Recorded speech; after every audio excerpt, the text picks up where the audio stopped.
Assalamualaikum warahmatullahi wabarakatuh. Pada kesempatan ini kami akan membahas tentang geolistrik. Apa sih yang dimaksud dengan geolistrik? Geolistrik merupakan salah satu metode geofisika yang bertujuan mengetahui sifat-sifat kelistrikan lapisan batuan di bawah permukaan tanah dengan cara menginjeksikan arus listrik ke dalam tanah. Geolistrik merupakan salah satu metode geofisika aktif karena arus listrik berasal dari luar sistem. Tujuan utama dari metode ini sebenarnya adalah mencari resistivitas atau tahanan jenis dari batuan.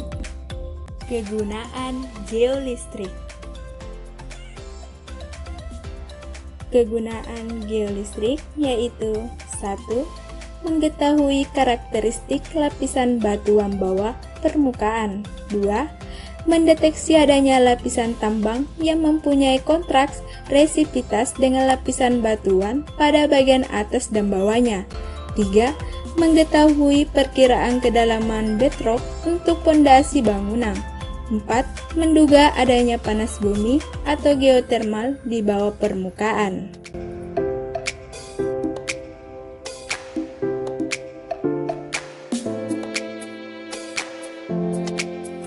Selanjutnya, pengenalan alat.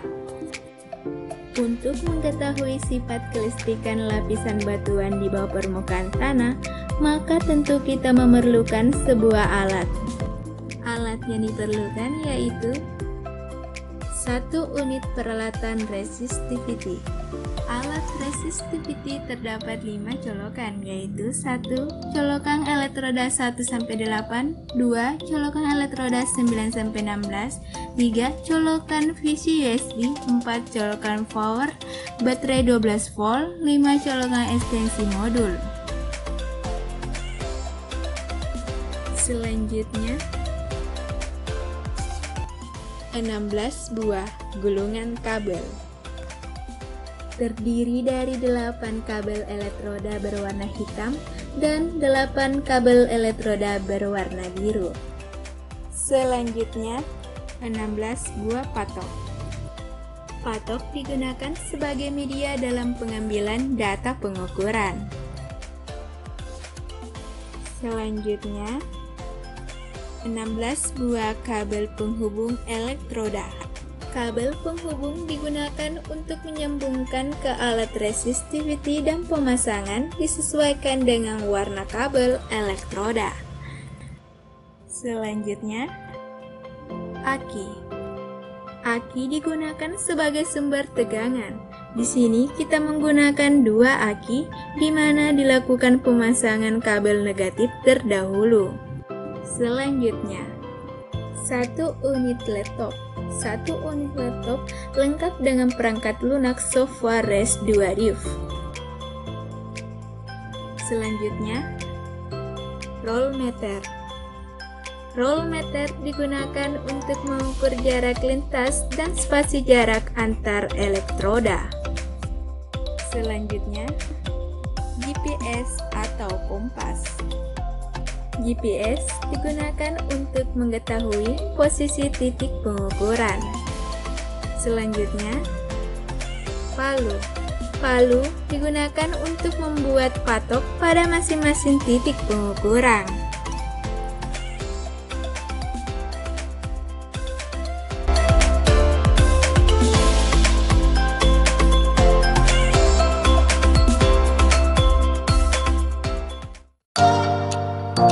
Di lapangan, ada beberapa syarat dalam melakukan pengukuran. Di antaranya adalah sebagai berikut. Yang pertama, usahakan wilayah yang diukur kemiringannya tidak lebih dari 5 derajat. Jika lebih atau kurang dari 5 derajat, hasilnya tidak akan akurat. Yang kedua, diusahakan tidak sejajar dengan tiang listrik. Jika ada tiang listrik sejajar, kita mengambil arah memotong tiang listrik yang sejajar. Nah, selanjutnya yang ketiga, diusahakan wilayah yang ingin diukur sedikit cekungannya. Jika banyak cekungan di bawah tanah seperti di lahan kars, maka nilai datanya akan banyak yang error, karena alat akan tetap membaca data walaupun ada data yang kosong, sehingga menyebabkan datanya rancu. Yang keempat, setelah diketahui wilayah yang akan diukur, yang harus dilakukan adalah menentukan posisi. Menentukan posisi dengan menggunakan GPS sebagai titik pertama. Usahakan ada koordinatnya. Jika ingin lebih akurat, maka berikan koordinat di setiap patok. Nah, yang terakhir, setelah itu shoot arah yang mau diukur. Ukur berapa derajat arahnya. Kemudian pasang patok searah dengan itu. Misalkan kita mendapatkan 256 derajat, maka pasang patok searah dengan 256 derajat. Usahakan lintasannya garis lurus. Itulah beberapa syarat-syarat melakukan pengukuran geolistrik di lapangan.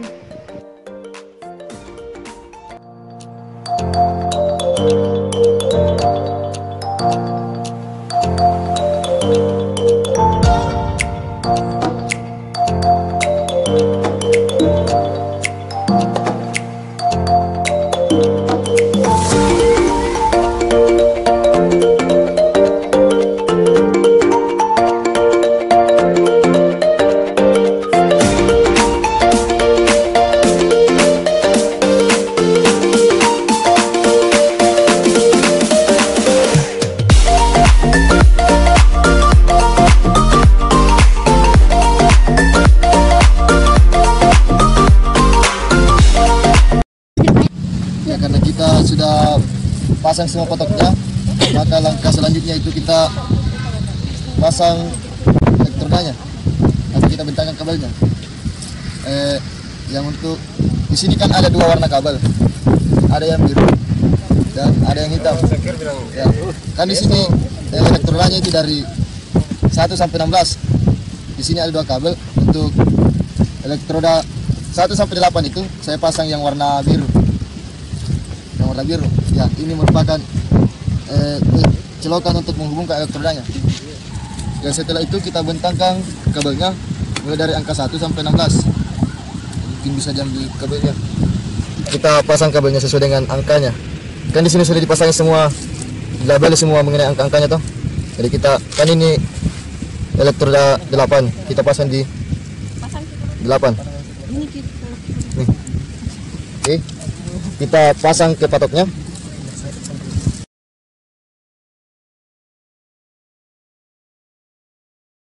Nah, kita hubungkan ke patoknya.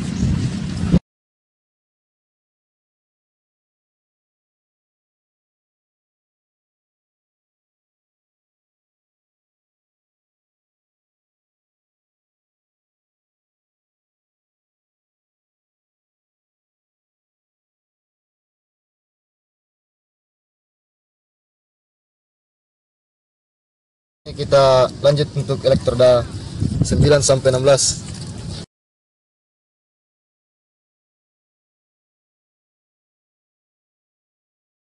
Cara pemasangannya yaitu mengaitkan elektroda ke patok supaya menghantarkan listrik.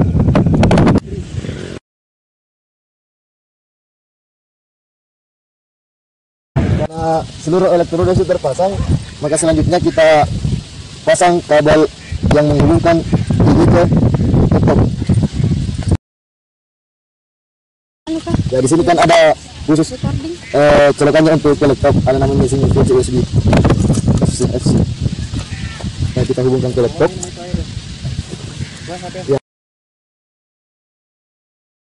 Ya, ketika sudah terhubung ke laptop, sudah itu kita pasang aki supaya ini alat jalan. Kita gunakan 2 aki. Ini aki tidak boleh langsung bersentuhan dengan tanah karena nanti aliran listriknya terganggu. Jadi itu kita pasang akinya. Kita lihat ini, ada sini power battery untuk kabel yang menghubungkan ke aki. Yang pertama kita pasang dulu itu yaitu yang negatif. Ya, kita pasang dulu yang negatif ya. Negatif dulu baru positif.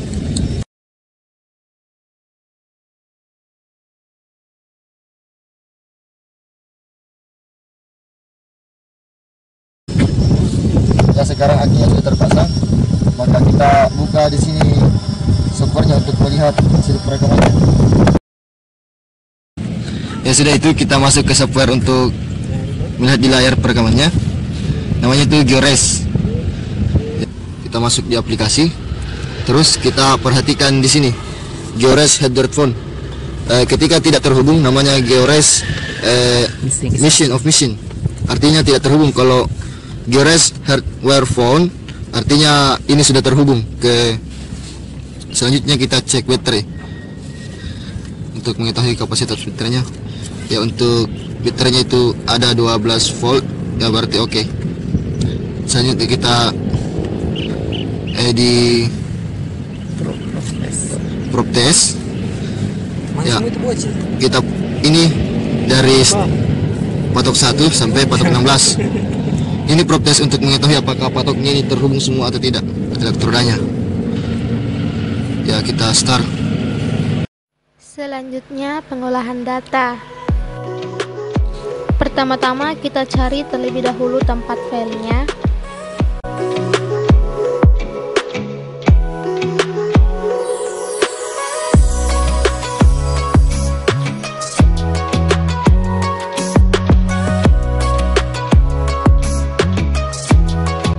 Nah, datanya ini dalam bentuk dua file, yaitu satunya DAT dan yang satunya teks dokumen. Kita buka dulu yang DAT-nya, klik file DAT-nya, kemudian klik open with. Langsung saja pilih open with, kemudian pilih select the program from a list, lalu klik OK. Setelah itu kita pilih notepad. Setelah itu akan muncul tampilan seperti ini. Langsung saja kita maximize tampilannya. Di sini kita dapat melihat berbagai macam angka. Nah, saya akan menjelaskan maksud dari angka-angka tersebut. Tulisan yang paling di atas adalah judulnya. Yang 5-nya ini adalah spasi elektroda atau jarak per patok. Di bawahnya lagi yaitu angka 7 ini adalah kode metode. Kalau Wenner dia tuh kodenya 1, kalau Schlumberger dia tuh kodenya 7. Di bawahnya lagi ada 49. 49 ini merupakan jumlah datanya. Kemudian kita dapat melihat setelah angka 49 ada angka 1 dan 0. 1 dan 0 ini hanya merupakan kode. Kemudian kita dapat melihat di sini ada 4 baris. Baris pertama adalah titik tengahnya. Baris yang kedua yang tertulis angka 5 ini adalah spasi elektroda atau jarak antar patok. Dan yang baris keempat merupakan nilai resistivitasnya. Kita scroll ke bawah.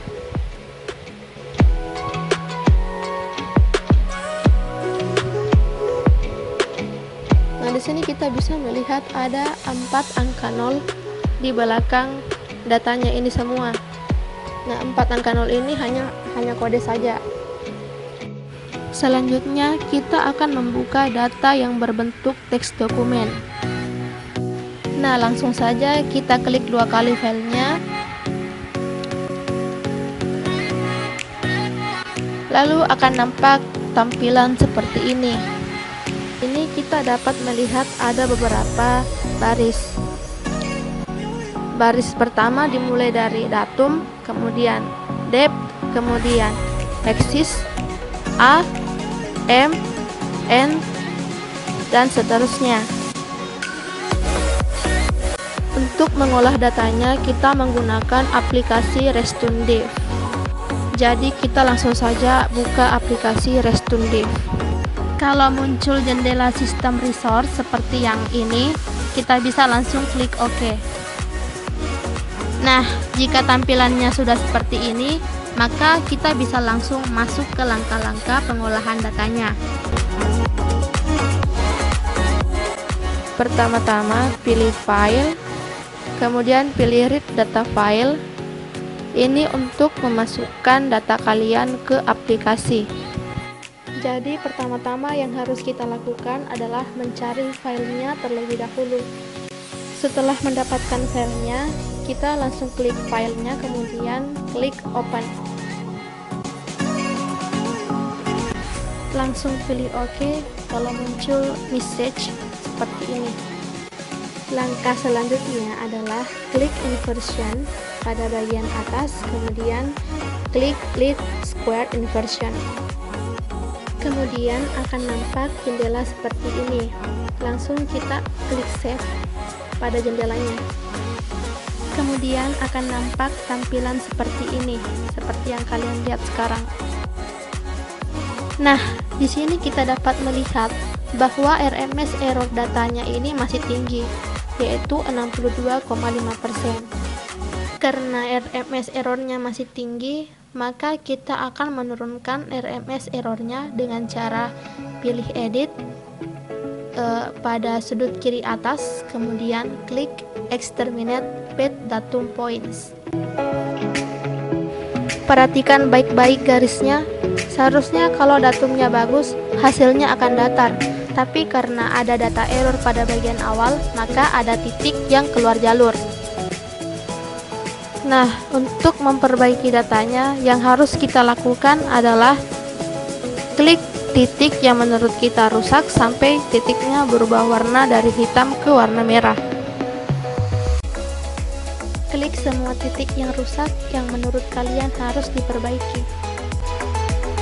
Kalau sudah selesai semua, langkah selanjutnya adalah pilih exit.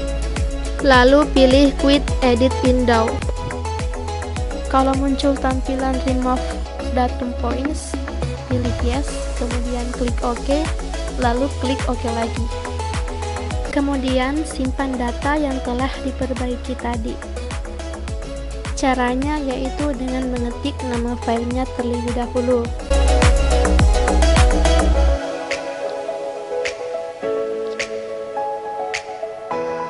Oke, sudah itu kita pilih save.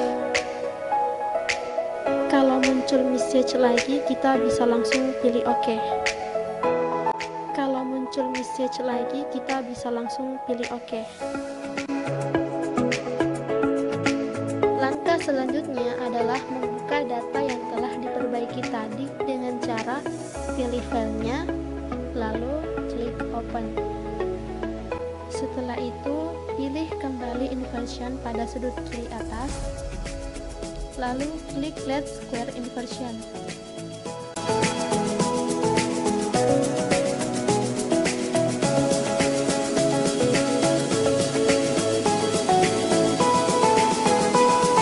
Selanjutnya akan muncul tampilan seperti ini. Di sini kita bisa melihat bahwa RMS errornya sudah turun dari 62,5% menjadi 39,1%. Untuk melihat bad datum poinnya, klik edit, kemudian klik exterminate bad datum points.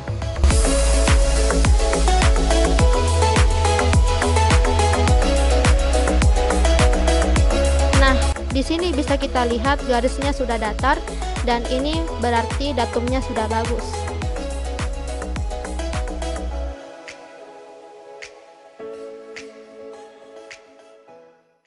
Selanjutnya adalah analisis data. Untuk bisa interpretasi, harus disesuaikan dengan geologi setempat. Jadi, ambil peta geologi, kemudian perhatikan jenis batuan yang ada di lokasi itu. Hasil pengukuran data geolistrik menunjukkan besarnya nilai resistivitas sebesar 2,13 sampai 214 ohm. Dengan mencocokkan hasil inversi tersebut dengan tabel yang ini, maka dapat diketahui jenis lapisan tanah berdasarkan nilai resistivitas semuanya. Untuk nilai resistivitas sebesar 2,13 ohm diperkirakan merupakan lapisan di mana terkandung batu gamping yang mengandung air asin, di mana nilai resistivitasnya relatif kecil. Untuk nilai resistivitas sebesar 4,12 sampai 15,4 ohm diperkirakan merupakan lapisan yang berupa pasir yang bercampur dengan lempung yang ditunjukkan dengan warna biru tua. Untuk nilai resistivitas sebesar 19,7 sampai 57,3 ohm diperkirakan merupakan lapisan yang terdiri dari andesit. Dan yang terakhir, untuk nilai resistivitas sebesar 111 sampai 214 ohm merupakan lapisan yang terdiri dari pasir yang mengandung air tanah yang ditunjukkan oleh warna merah. Nah, semakin tinggi nilai resistivitasnya, berarti batuan itu semakin sulit menghantarkan listrik. Biasanya yang nilai resistivitasnya 1000-an ke atas, misalnya batuan beku. Nah, yang itu merupakan batuan yang sulit menghantarkan listrik. Dari tabel ini, kita dapat melihat bahwa air asin memiliki nilai resistivitas lebih rendah daripada air tanah. Karena kalau air asin itu nilai resistivitasnya 0,2 ohm, sedangkan kalau air tanah nilai resistivitasnya 0,5 sampai 300 ohm. Selanjutnya adalah kesimpulan. Dari hasil pengukuran geolistrik memberikan gambaran mengenai struktur lapisan tanah yang ada di bilik-bilik Kabupaten Goa. Besarnya nilai resistivitas sebesar 2,13 sampai 214 ohm. Dari hasil analisis diperoleh bahwa struktur lapisan tanah di bilik-bilik terdiri atas batu gamping yang mengandung air asin di mana nilai resistivitasnya relatif kecil. Selain itu juga terdapat lapisan yang berupa pasir yang bercampur dengan lempung. Terdapat juga lapisan andesit dan lapisan yang berupa pasir yang mengandung air tanah.